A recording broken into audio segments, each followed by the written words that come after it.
वितकरा या श्वेतपद्मासना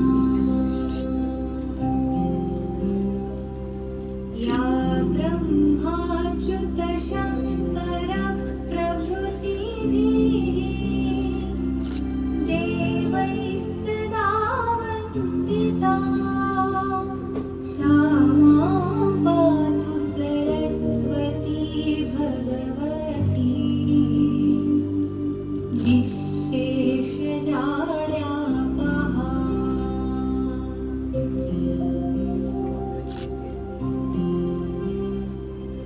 शुक्लां ब्रह्मविचारसारपरमा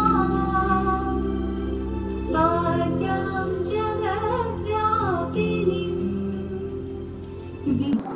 हयात लेके चलो कायनात लेके चलो, हयात लेके चलो कायनात लेके चलो, चलो तो सारे जमाने को साथ लेकर चलो। आधार अभिनंदन आभार नमस्कार आदाब सत्याकाल। A very good morning to respected our chief guest sir, honorable chancellor sir, honorable vice chancellor sir, registrar ma'am, dean sir, directors, heads, dignitaries and all the delegates. A very warm welcome to this absolutely wonderful admirable day that brings together so many special peoples like you. I am Vaishnavi Bhadoria with my co-host Sakshi Bhadoria, and today we have pleasure of being your host for this admirable day. I'm very grateful and delightful that you all are present here and giving your valuable time on this beautiful occasion of Swami Vivekananda National Youth Parliament, where you will get a chance to raise your voice. Before moving further, we will have our tradition auspicious lamp lighting ceremony as a tribute to Mother Saraswati. So I would like to invite all the dignitaries to kindly kindle traditional to commence this proceeding on an auspicious moment.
Please Dr. V. Narayan sir to give a brief introduction on Youth Parliament. Let's have a big hand.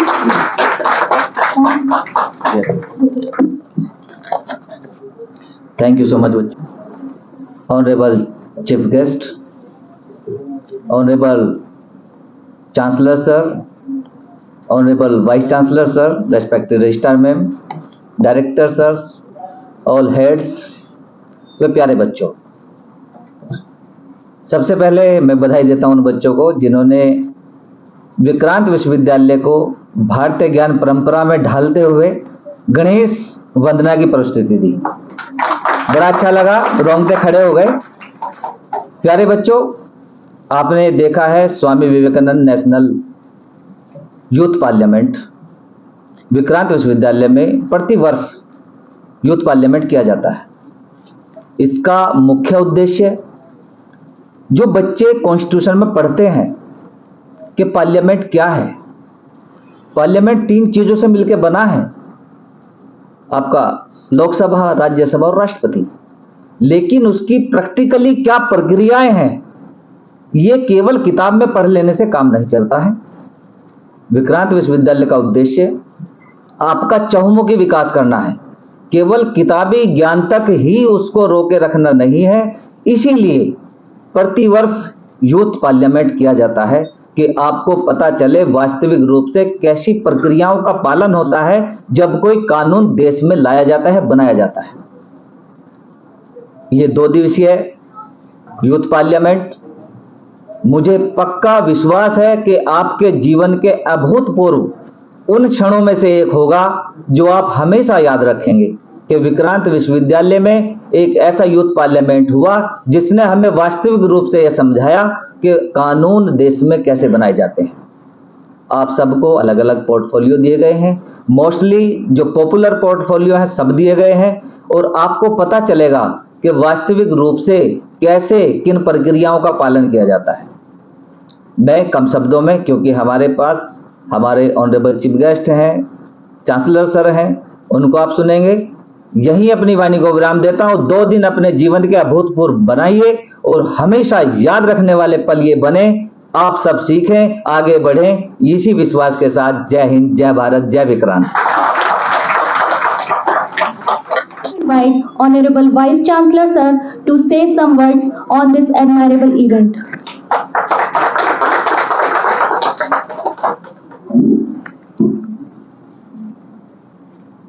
धन्यवाद बेटा।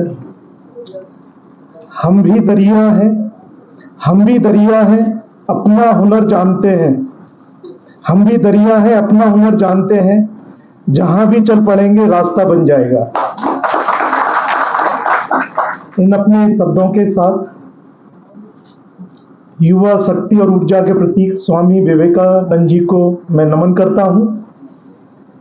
आज के हमारे स्वामी विवेकानंद राष्ट्रीय युवा संसद 2024 कार्यक्रम में पधारे हुए हमारे आज के मुख्य अतिथि आदरणीय वरिष्ठ अधिवक्ता श्री JP मिश्रा साहब, माननीय कुलाधिपति महोदय आदरणीय श्री RS राठौर साहब, dean law doctor Veer Narayan ji, registrar महोदया श्रीमती शिवानी तिवारी जी,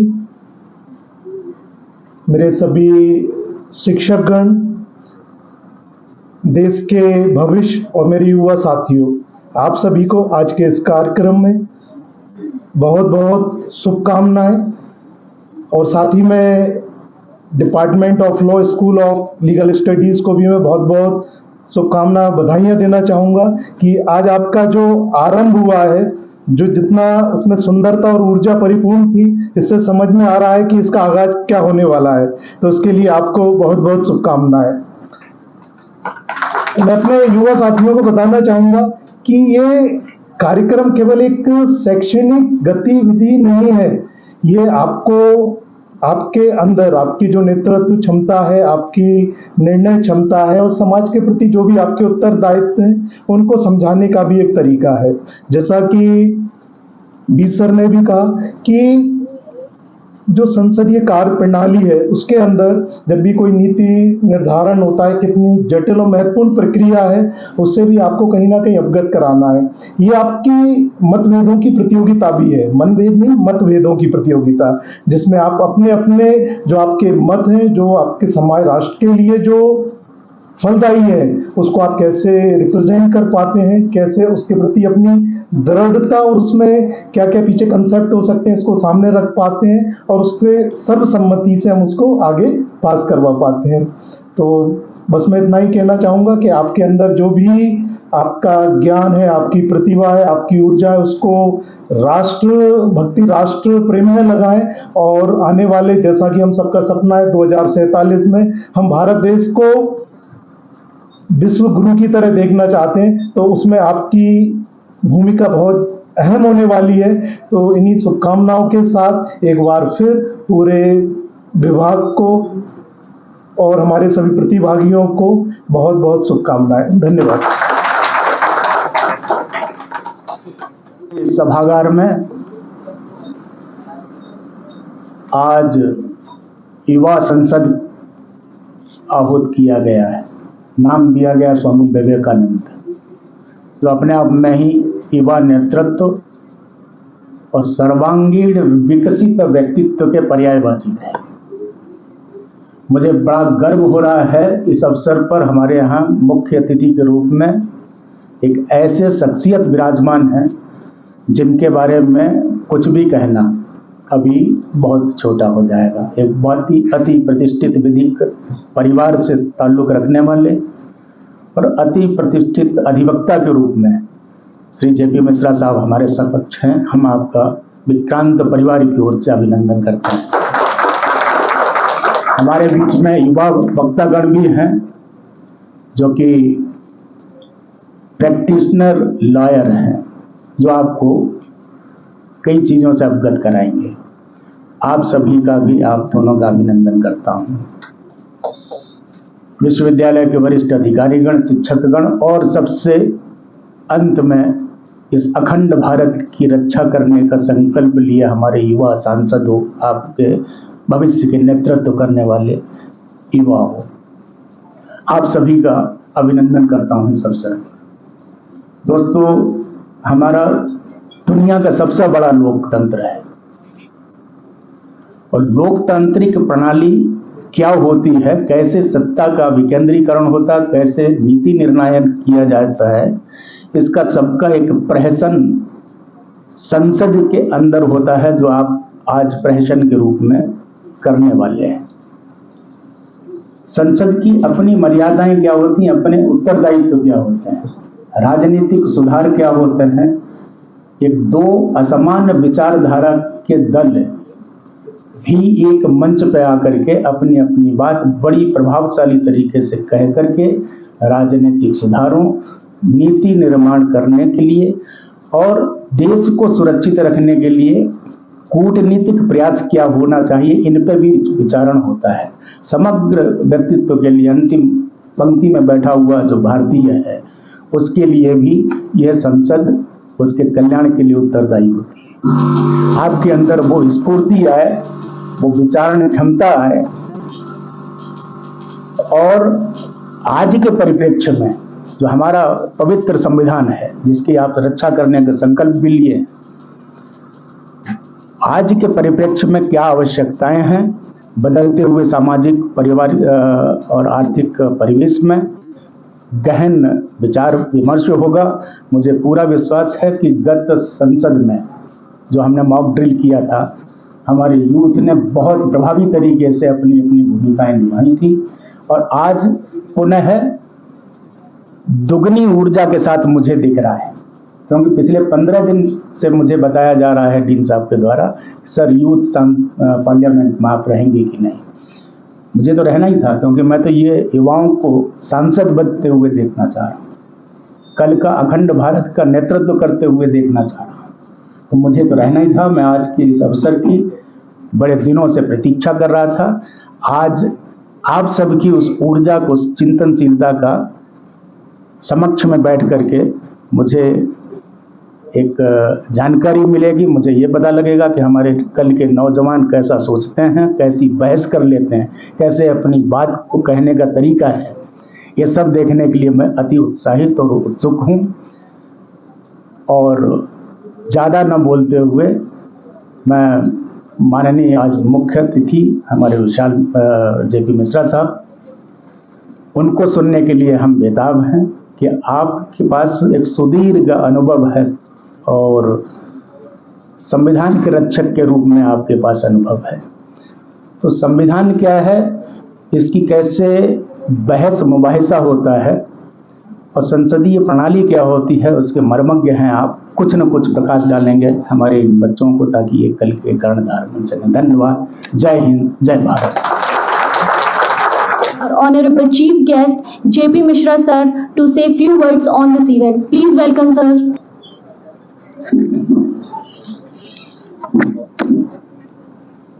सर्वप्रथम भगवान श्री गणेश जी की आराधना करता हूँ। बुद्धि के देवता हैं और इस कार्यक्रम का भी प्रारंभ प्यारी बच्चियों ने भगवान गणेश की प्रार्थना से किया है। एक अच्छा सांस्कृतिक कार्यक्रम है। विक्रांत यूनिवर्सिटी के चांसलर माननीय राठौर साहब, वाइस चांसलर साहब, डीन साहब, रजिस्ट्रार साहब,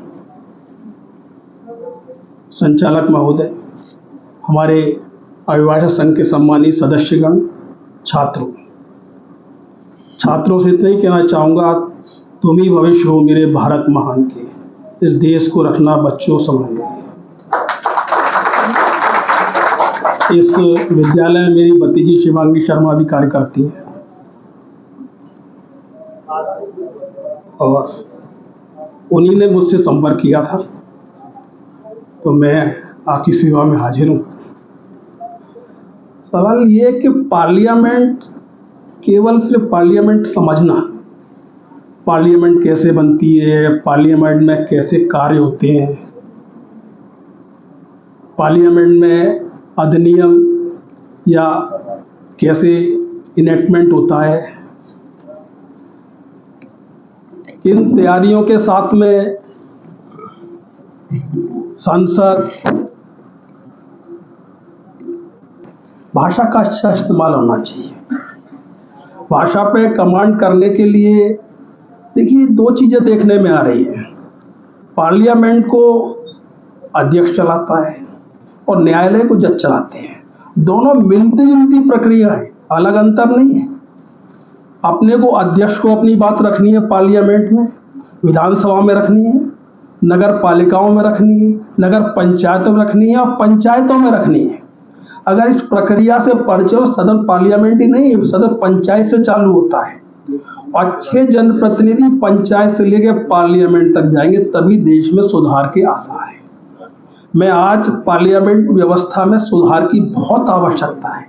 इसमें कई डिकेड्स लगने की संभावना है। आज मैं संतुष्ट नहीं हूँ। पार्टी शासन किसी का भी हो, सवाल शासन बदल सकते हैं, मगर शासक तो अपने ही रहने हैं, इस देश के ही रहने, अलग से विदेश से कोई नहीं आने वाला, अपने देश के ही शासक रहने हैं। आप पंचायतों का देख के चलिए, पंचायतों में किस प्रकार से गवर्न कर रहे हैं आजकल। शायद कोई परिचित हो तो अच्छे पंचायत का परफॉर्मेंस नहीं है, नगर पंचायतों का अच्छा नहीं है, नगर पालिकाओं का अच्छा नहीं है। अगर प्रॉपर परफॉर्मेंस होता तो अपन लगभग कम से कम 7-8 दशक में, डिकेड्स के अंदर देश कहाँ से कहाँ पहुंचा। देश ने तरक्की की है, ऐसा नहीं है। देश दुनिया में बहुत बड़ा स्थान बनाने में, शक्ति बनाने में कामयाब हुआ है। अगर और अच्छा काम करते तो अपन विश्व की पहली दूसरी शक्ति होते ना। अपने को सब सीखना है। संसद कैसे बनती है, सांसद कैसे बनेंगे, राज्यसभा में कैसे जाएंगे, विधायक कैसे बनेंगे, विधान परिषद अपने नहीं होते, विधान परिषद भी है, कैसे जाएंगे, किस प्रकार से राष्ट्रपति जो जाए, किस प्रकार से प्रधानमंत्री चुना जाना चाहिए, किस प्रकार से राज्यसभा का सभापति चुना जाना चाहिए, राज्यसभा सदस्य का निर्वाचन की क्या प्रक्रिया है, ये सब जानना चाहिए। यानी अब हर जगह पर महापौर चुनने की प्रक्रिया नगर पालिका में कभी सीधी है, कभी इनडायरेक्ट है, अलग अलग तरह से लॉ बदलता रहता है। अविश्वास प्रस्ताव लाने की प्रक्रिया बदलती रहती है। पार्लियामेंट में बहुत कुछ दिया हुआ है। कॉन्स्टिट्यूशन के अंदर हाई कोर्ट जज कैसे बनेगा आपके लिए जरूरी है, वकील से हाई कोर्ट जज कैसे बनेगा, जजेस से कैसे बनेंगे, राष्ट्र कई चीजें दी हैं। धीरे धीरे बारीकी अपन सीखेंगे तो बहुत कुछ सीखने मिलेगा। सबसे बड़ी बात यह है कि अपने को सबसे बड़ा पार्लियामेंट के साथ में अपने को जो सीखना है वो सीखना कि अच्छा वकील कैसे बनना है। वकील के बनने के लिए भी आज भी केवल किसी भी व्यवसाय में शायद गुरु शिष्य परंपरा नहीं होगी। गुरु शिष्य परंपरा आज भी वकीलों के बीच में है। आज भी कोई भी सीनियर वकील के ऑफिस में 10-12 लोग काम करते हैं, उनसे पारिवारिक संबंध होते हैं और उन जूनियर्स को भी अपीयर कराना पड़ता है और सिखाना पड़ता है कानून क्या है, जज के कैसे पैरवी कर, जज के सामने अपोजिशन का वकील है उसका भी सम्मान हो, नए कानून से कोर्ट को बताया जाए, दावे कैसे बनाए जाए, जवाब दावे कैसे बनाए जाए, क्रिमिनल में डिफेंस कैसे लिया जाए, हर चीज सीखने की आवश्यकता है।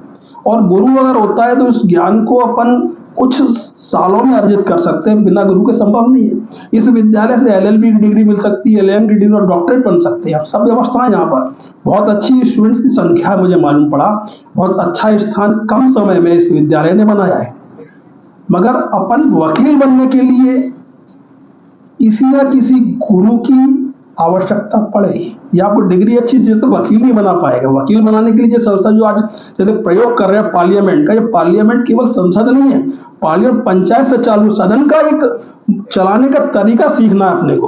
क्योंकि कल इस देश में आप ही पंच हो गए, आप ही कॉर्पोरेटर हो गए, आप ही विधायक हो गए, आप ही सरकार से कोई नहीं आना। तो आप अगर व्यवस्थित सीख जाएंगे, जो लोग आजकल तो सीधा प्रसारण है, आप हाई कोर्ट में जुड़ सकते हैं यूट्यूब से, आप पार्लियामेंट की प्रक्रिया देख सकते हैं, विधानसभा की देख सकते हैं, बहुत कुछ सीख सकते हैं, एक अच्छे नागरिक बन सकते हैं, अच्छे नेता बन सकते हैं, जो कमियां उनको भविष्य में निकाल सकते हैं। आजकल तहसील लेवल पर भी न्यायालय का लगातार नए खुल रहे हैं, मगर वकील बार डेवलप नहीं कर पा रहे। बार अच्छी ना होने के कारण वहां पर पक्षकारों का प्रतिनिधित्व प्रॉपर नहीं हो पा रहा है, दावे प्रॉपर फाइल नहीं है, जवाबदारी प्रॉपर फाइल नहीं है, अनक्रॉस्ड सेशन ट्रायल आ रही है, जिन केसों में बरी हो सकता है आदमी, जिनमें न्याय मिल सकता है, कई दस्तावेज एग्जिबिट नहीं हो पा रहे हैं। सारी की सारी इस व्यवसाय में बहुत स्कोप है। ग्वालियर में कम से कम आज की तारीख में 400-500 बहुत अच्छे वकील ने डेवलप किया है। इस व्यवसाय में एक चीज और है, ग्वालियर ऐसी जगह है जहां पर कम से कम 97% पुराने ऑफिस बंद हो गए हैं, नए बच्चे काम कर रहे हैं। ऐसा नहीं है पुश्तैनी व्यवसाय हो, ग्वालियर में 95% नए बच्चों ने डेवलप किया, हाई कोर्ट से लेकर सेशन कोर्ट तक। आप भी डेवलप कर सकते हो। और महिला वकील भी कम से कम आज की तारीख 200-250 काम कर रही हो। अच्छा, कई महिला वकीलों को तो रोलिंग प्रैक्टिस है, बहुत इसमें स्कोप है। आप प्रयास कीजिए, यूट्यूब के माध्यम से जुड़िए, पार्लियामेंट की पोस्टिंग देखिए, कोर्ट की पोस्टिंग, सुप्रीम कोर्ट की पोस्टिंग देखिए। सुप्रीम कोर्ट में और हाई कोर्ट में तो ऑनलाइन फाइलिंग चल रही है आजकल। ऐसा नहीं है अब सुप्रीम कोर्ट की बेंच ग्वालियर में नहीं है तो वकालत नहीं कर सकते आप यहां से भी फाइलिंग करके अपना केस रख सकते हैं और बहस कर सकते हैं। केवल सिर्फ प्रयास की कमी है, प्रयास बढ़ाएं। बहुत अच्छे इंस्टीट्यूशन में हैं आप लोग, अपने कम से कम गुरुओं से सीखें। हम लोगों के ऑफिस के ऊपर हम लोग हाजिर हैं आपकी सेवा के लिए।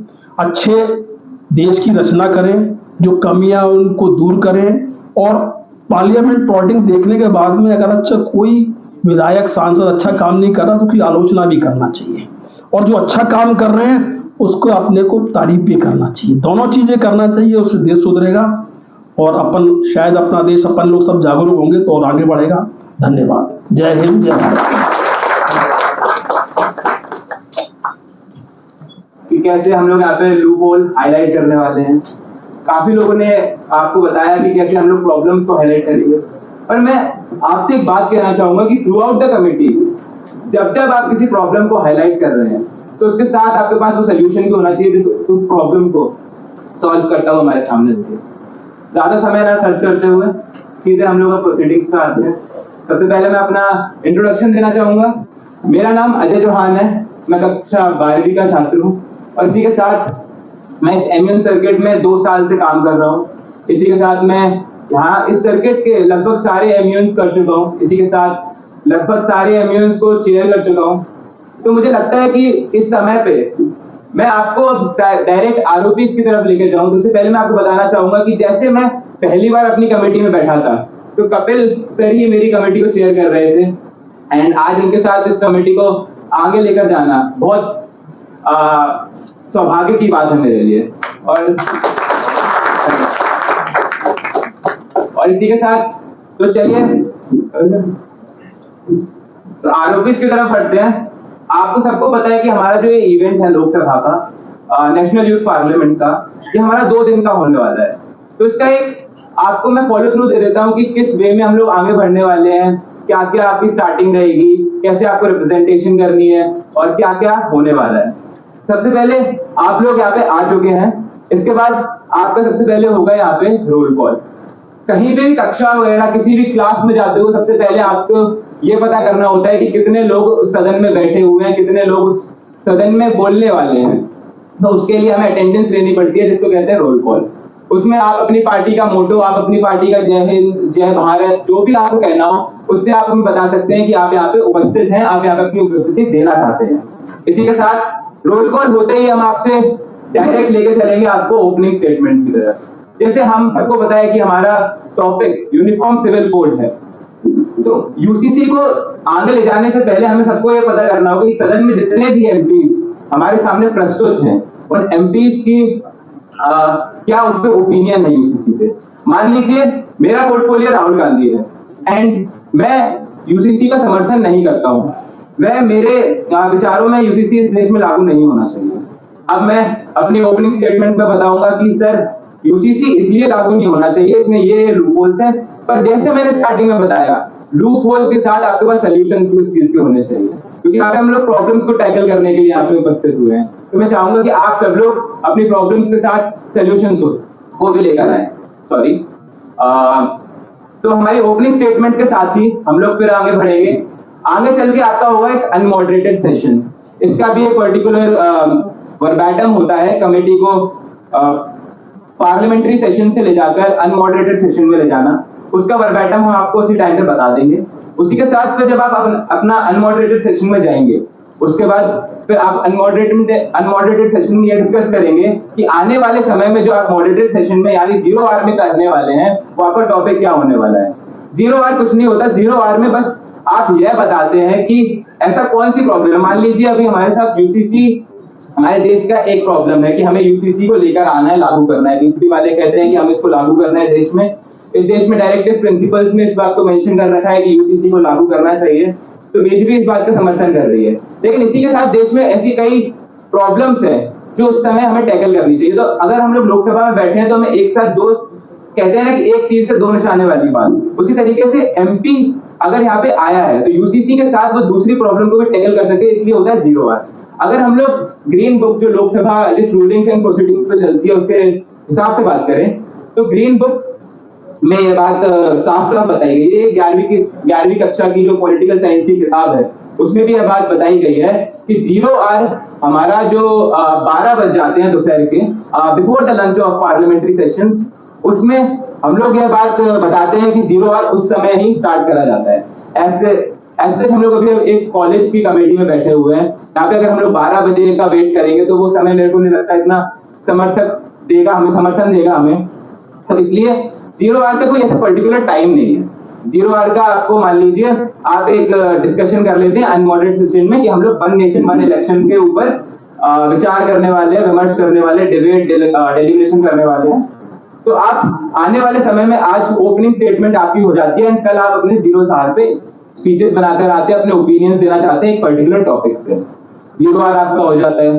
0 आवर के बाद आप एक और अनमॉडरेटेड सेशन में जाते हैं सेम पर्टिकुलर वर्बैटम को फॉलो करते हुए, एंड फिर आप अपने अनमॉडरेटेड सेशन में ये डिस्कस करेंगे कि यूसीसी जिसका डिस्कशन हुआ था उसके बिल में क्या क्या पॉइंट्स आपको ऐड करना है, क्या क्या पॉइंट्स आपको ऐड करना है, क्या क्या आपको रिमूव करना है, और अगर आपको पास नहीं करवाना है तो मान लीजिए कांग्रेस को अगर पास नहीं करवाना है तो उनको पर्टिकुलरली मेजोरिटी लेकर अपने साथ आना पड़ेगा, और लास्ट में अपने बिल को अगर बीजेपी को पास कराना है तो उनके पास मेजोरिटी होनी चाहिए, एंड अगर कांग्रेस को पास कराना है तो उनके पास मेजोरिटी होनी चाहिए।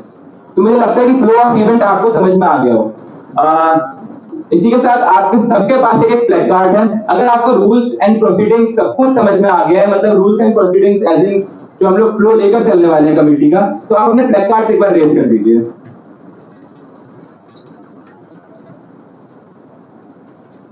धन्यवाद। किसी को कुछ प्रॉब्लम? ठीक, तो अभी ये आरओपीस है। अभी इसी के साथ कुछ ऐसे लॉज, ऐसे कुछ ऐसे रूल्स होते हैं जो लोकसभा में साथ में लेकर चलने पड़ते हैं। आप लोगों ने अगर पार्लियामेंट्री सेशंस देखे होंगे यूट्यूब पे या फिर किसी भी ऐसे जगह पर, तो आपने उसमें कुछ चीजें नोटिस करी होंगी। पूरी कमेटी एक पॉइंट्स पे चलती है, point of information, point of order, point of inquiry, point of personal privilege. As MUN and youth parliament में हम चारों को एज पॉइंट्स यूज करते हैं। जैसे ही हमारे मॉडरेटर सर, जैसे मैं आपसे कहूंगा कि any point on the floor, उसी टाइम आप उस स्पीच के बाद बताएंगे कि sir point of information, point of order, अगर point of inquiry and point of personal privilege. अब ये होते क्या? सबसे पहले मैं पॉइंट ऑफ इंफॉर्मेशन पे आना चाहूंगा। इस कमेटी में जो भी डिस्कशन होगा उसमें सबसे इंपॉर्टेंट होता है point of information. Point of information में आपको बताना पड़ेगा कि पॉइंट ऑफ इंफॉर्मेशन में आप सामने वाले वक्ता से क्वेश्चन करेंगे साफ साफ कि सर अगर आपने ये कहा है कि यूसीसी का समर्थन आप कर रहे हैं तो किस वजह से कर रहे हैं और किस मुद्दे पे कर रहे हैं। अब सामने वाले व्यक्ति उस पर रिप्लाई करेगा, उस पर जवाब देगा अपना, एंड वो एक पॉइंट ऑफ इंफॉर्मेशन हो गया। अब हम लोग दूसरी तरफ जाएंगे तो वो होता है point of order. Point of order और पॉइंट ऑफ इंफॉर्मेशन कमेटी के दो सबसे एक पिलर होते हैं कमेटी को, जो लेकर चलते हैं, और जो भी वक्ता लास्ट में जीतता वो सामने आता है, वह उन दोनों चीजों पे हमारे सामने लेकर आएंगे। लेकिन पॉइंट ऑफ ऑर्डर होता है, जैसे मान लीजिए राहुल गांधी का पोर्टफोलियो कमेटी में खड़े होते हैं एंड बोलते हैं कि जो आगरा का ताजमहल है वो आगरा में नहीं दिल्ली में है। तो उस समय पे अब अमित शाह जी को लगा कि भाई ये तो गलत बोल रहे हैं। अब अमित शाह जी अपना प्ले कार्ड रेज करेंगे। जैसे ही मैंने पूछा कि क्या क्या पॉइंट ऑफ ऑर्डर है, तो वो बताएंगे कि आगरा का जो ताजमहल है वो दिल्ली में नहीं आगरा में ही है। तो इस बात को हम माफ करेंगे, राहुल गांधी जी के नंबर वहां से कट जाएंगे। तो पॉइंट ऑफ ऑर्डर आप सबको समझ में आ गया है, पॉइंट ऑफ इंफॉर्मेशन। अब दो जो पॉइंट बचे, point of inquiry and point of personal privilege. Point of personal privilege कुछ नहीं होता, मैं आपसे कहना चाहूंगा पॉइंट ऑफ पर्सनल प्रिविलेज में आप परमिशन लेके स्पीकर सर की, जब भी आपको वॉशरूम जाना है या फिर एसी का टेम्परेचर ज्यादा हो चुका है, कम हो चुका है, उसको आपको ज्यादा करवाना है, तो आप वो हमसे अपना प्ले कार्ड रेज करके कह सकते हैं। या फिर किसी वक्त उस कॉर्नर से कोई रिप्रेजेंटेटिव कुछ बात कह रहे हैं एंड आपको वो बात क्लियर नहीं है, तो आप पॉइंट ऑफ पर्सनल प्रिविलेज को रेज करके बता सकते हैं कि सर हमें आवाज नहीं आ रही है, आप उनसे थोड़ा ऊंचे बोलने के लिए कहिए, तो हम उनकी आवाज बढ़ाने को कहेंगे। लेकिन मैं आप सबसे एक बात अभी से बता दूं कि अगर कोई वक्ता अपनी बात को रख रहा है तो उसके बीच में अपने प्लेकार्ड को रेज करके उसको आप डिस्टर्ब मत करिएगा, क्योंकि अगर आप उसे डिस्टर्ब करेंगे उसका फ्लो बिगड़ जाएगा। एंड अगर हम लोग एक एक सेकंड को डिस्कस साथ में लेके चलते हैं तो हमारा डिस्कशन और अच्छा हो पाएगा। इसी के साथ जब हमारे पॉइंट्स हैं, चारों पॉइंट्स कवर हो जाते हैं। पॉइंट्स ऑफ इंक्वायरी, आपको कुछ भी प्रॉब्लम होती है कमेटी में, प्रोसीजर में कुछ दिक्कत होती है, तो उस टाइम पे आप पॉइंट ऑफ इंक्वायरी यूज करके हम दोनों से उस बात को क्लियर कर सकते हैं। तो आपको चारों पॉइंट्स क्लियर हो गए हैं, thank you so much. And अब आई गेस हम लोग सब कुछ कवर कर चुके हैं। अब रह गया है बिल का पार्ट। जो बिल किस वे में बनेगा, क्या फॉर्मेट रहेगा, वो मैं चाहूंगा कि आपका जो लास्ट अनमॉडरेटेड सेशन होगा उसमें अगर हम डिस्कस करें तो आपको ज्यादा अच्छे से समझ में आएगा एंड आपको ज्यादा अच्छे से याद रहेगा। क्योंकि अगर हम अभी बता दें तो आप अपनी ओपनिंग स्टेटमेंट्स एंड जो ओपिनियन अभी आप देने वाले हैं उस पर आप ज्यादा ध्यान नहीं देंगे, आप उसकी तरफ ज्यादा आकर्षित हो जाएंगे। तो इसी के साथ मैं आपकी तरफ कहना चाहूंगा कि आपको अगर कुछ भी क्वेश्चन हो, कुछ भी इंक्वायरी हो, आप अभी हमसे पूछ सकते हैं।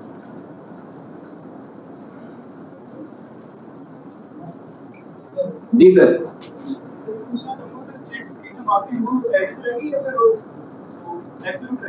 सर वो आपको हम बता देंगे, चिट्स का फ्लोर जैसे ओपन होगा हम आपको बता देंगे। तो मुझे लगता है कि सब कुछ क्लियर है। कपिल सर।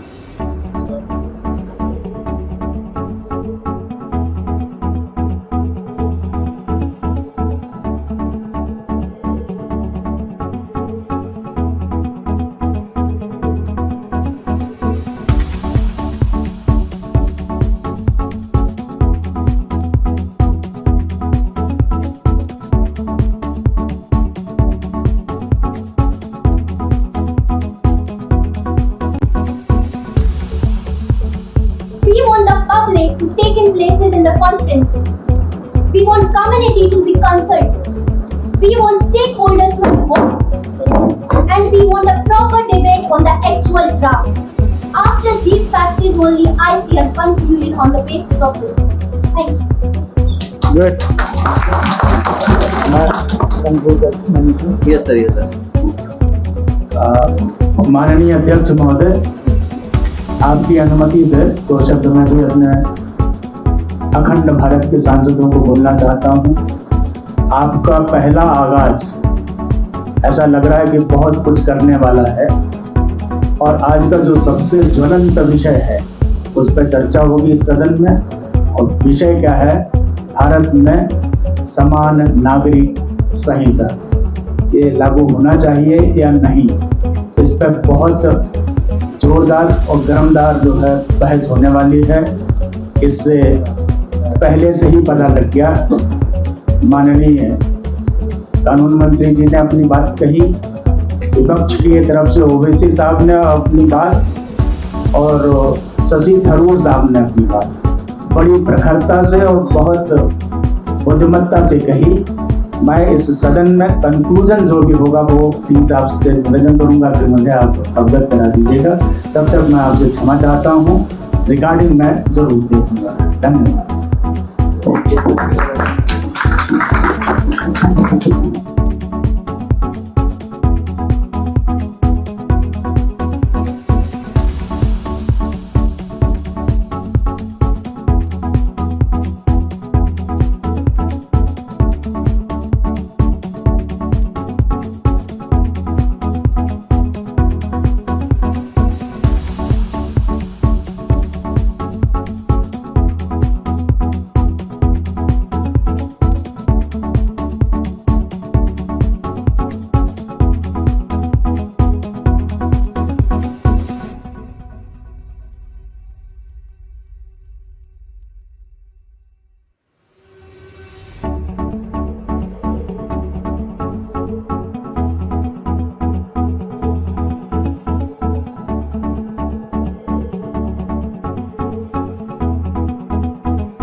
जरा पता करो चुनाव है क्या, और अब चुनाव आ रहा है तो चुनाव भी चाहिए। तो इसलिए जिस संविधान की मैंने कसम खाई थी, आज वही भारतीय संविधान खतरे में है, क्योंकि UCC is completely unconstitutional and invalid. अगर लाजमी है इस पर बात करना, क्योंकि ये डायरेक्टली तेरह केशव नंदा पार्टी के